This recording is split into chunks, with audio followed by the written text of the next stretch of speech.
नमस्कार मित्रांनो, आज 26 जुलै 2024 एक लेटेस्ट अपडेट एनटीए आज आपला रिवाइज्ड रिझल्ट जो आहे नीट यूजीचा, तर तो एक लिंक दिलेली आहे आणि या लिंक वरून आपण नवीन स्कोर कार्ड डाउनलोड करू शकतो। रिझल्ट बद्दल अतिशय महत्त्वाचे 2-3 जे अपडेट्स आहेत, ज्या महत्त्वाच्या गोष्टी आहे की ज्या आतापासून तुमच्या लक्षात राहिल्या पाहिजे। आपल्या विद्यार्थ्याचं समोर काही नुकसान होऊ नये, आपल्याला समोर काही त्रास होऊ नये, तर यासाठी जी लिंक आलेली नवीन, तर या नवीन लिंक वरून तुम्हाला नवीन स्कोर कार्ड डाउनलोड करून घ्यायचंय। तुमच्याकडे अगोदर 2 स्कोर कार्ड असतील, कारण सुरुवातीला जो रिझल्ट पब्लिश झालेला होता तर ते एक स्कोर कार्ड, त्यानंतर एक नवीन रिझल्ट रिवाइज करण्यात आलेला होता तर ते दुसरा स्कोर कार्ड, आणि आता हे नव्यानं म्हणजे तिसऱ्यांदा स्कोर कार्ड तुम्हाला डाउनलोड करून ठेवायचंय। यापैकी तुम्हाला जे उपयोगात येईल स्कोर कार्ड, तर ते आता आजचं म्हणजे 26 जुलै 2024 की जे आपल्याला पुढे काउन्सिलिंग प्रक्रियेमध्ये त्याचा यूज करायचा आहे। बऱ्याच पालकांचे प्रश्न असतात की सर काउन्सिलिंग प्रक्रिया नेमकी कधी सुरू होईल? तर मित्रांनो, आता लवकरच काउन्सिलिंग प्रक्रिया सुरू होऊ शकते। नवीन रिझल्ट आलेला आहे आणि रिझल्ट मध्ये महत्त्वाचा बदल आहे की जो क्वालिफाईंग क्रायटेरिया आहे तर तो ओपन साठीचा जवळपास 2 मार्कांना कमी झालेला दिसतो। अगोदरचा क्वालिफाईंग क्रायटेरिया 164 मार्क्स होता, तर तो 162 मार्क्सवर आलेला आहे। क्वालिफाईंग क्रायटेरिया म्हणजे काय? तर आपल्याला एमबीबीएस, बीडीएस, बीएमएस, बीएचएमएस या कोर्सेससाठी ऍडमिशन घ्यायला क्वालिफाय मार्क्स लागतात, त्याशिवाय आपली ऍडमिशन या कोर्सला होऊ शकत नसते। तर त्यामुळे एमबीबीएस, बीडीएस, बीएमएस, बीएचएमएस तुम्ही जर ओपन आणि ईडब्ल्यूएस मध्ये असाल तर आता नवीन क्वालिफाईंग क्रायटेरियानुसार तुमचे 162 मार्क्स जर असतील तर तुम्ही क्वालिफाय आहात या कोर्सेसला ऍडमिशन घेण्यासाठी। पण ह्या ऍडमिशन मेरिट लिस्ट नुसार होतात। आउट ऑफ स्टेट मध्ये सुद्धा तुम्ही 162 मार्क्सवर आता ऍडमिशन घेऊ शकता।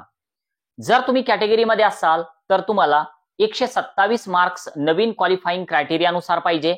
आता 127 कॅटेगरीज कोणत्या? तर यामध्ये SC, ST, OBC, VJ, NT या सर्व कॅटेगरीज या ठिकाणी आल्या। तुम्ही जर कॅटेगरी मध्ये असाल 127 वर तुम्ही आता क्वालिफाय आहात।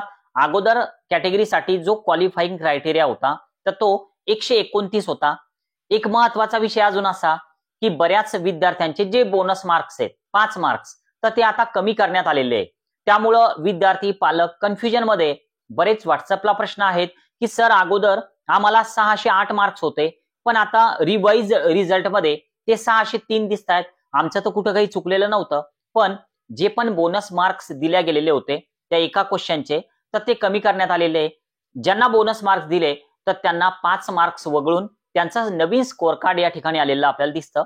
तर त्यामुळं ऑल इंडिया रँक मध्ये सुद्धा बदल झालेला दिसतो। आता आपलं महत्त्वाचं जे कट ऑफचं ऍडमिशनचं आहे तर ते नेमकं कशावर अवलंबून राहील? आपण महाराष्ट्रामध्ये जर काउन्सिलिंग करायची असेल तर आपल्याला महाराष्ट्र डोमासाईल असणं गरजेचं आहे। तर त्यामुळं आता नवीन रजिस्ट्रेशन सीईटी सेलला जे सुरू होतील या वर्षीचे, तर त्यानंतर एक मेरिट लिस्ट जनरेट होईल। तर त्या मेरिट लिस्ट मध्ये आपला नंबर नेमका किती येतो, कॅटेगरीनुसार आपल्यावरती आपल्या कॅटेगरीचे स्टुडंट नेमके किती आहेत, तर हे बघितल्याच्या नंतर आपला नंबर एमबीबीएस ला, बीडीएस ला, बीएमएस ला, बीएचएमएस ला लागतो किंवा नाही, तर हे आपल्याला त्या दिवशी ठरवता येऊ शकतं ज्या दिवशी एसएमएल म्हणजे मेरिट लिस्ट नंबर आपला जनरेट होईल। मेरिट लिस्ट नंबर जनरेट कधी होत असतो हा पण एक प्रश्न आहे की सर रजिस्ट्रेशनच्या अगोदर मिळतो का रजिस्ट्रेशन झाल्यावर मिळतो? सोपं उत्तर आहे, तुम्ही जोपर्यंत सीईटी सेलला रजिस्ट्रेशन करणार नाही तर तोपर्यंत तुमचं त्या मेरिट लिस्ट मध्ये नाव येणार नाही। जेव्हा तुम्ही मेरिट लिस्ट मध्ये तुमचं नाव दिसेल तर तो नंबर म्हणजे तुमचा एसएमएल असतो। तर त्यामुळं ऑगस्टच्या फर्स्ट वीक पर्यंत तुम्हाला सगळ्या गोष्टी क्लिअर होऊन जातील की नेमका तुमचा एसएमएल किती येतोय। नवीन असाल सबस्क्राईब करा। तुम्ही जर जिजाऊ अकॅडमीचं ऍप डाउनलोड केलेलं नसेल तर त्याची लिंक डिस्क्रिप्शन मध्ये दिलेली आहे। पण तुम्ही जर अगोदरच पेड मेंबर असाल तर ऍप डाउनलोड करण्याचं तुम्हाला काहीच काम नाही, कारण तुम्हाला सगळे अपडेट हे व्हॉट्सअपवर दिले जातात, कॉलवर दिले जातात, व्हिडिओज मधून दिले जातात। आज आपण या ठिकाणी थांबूया। Okay, bye.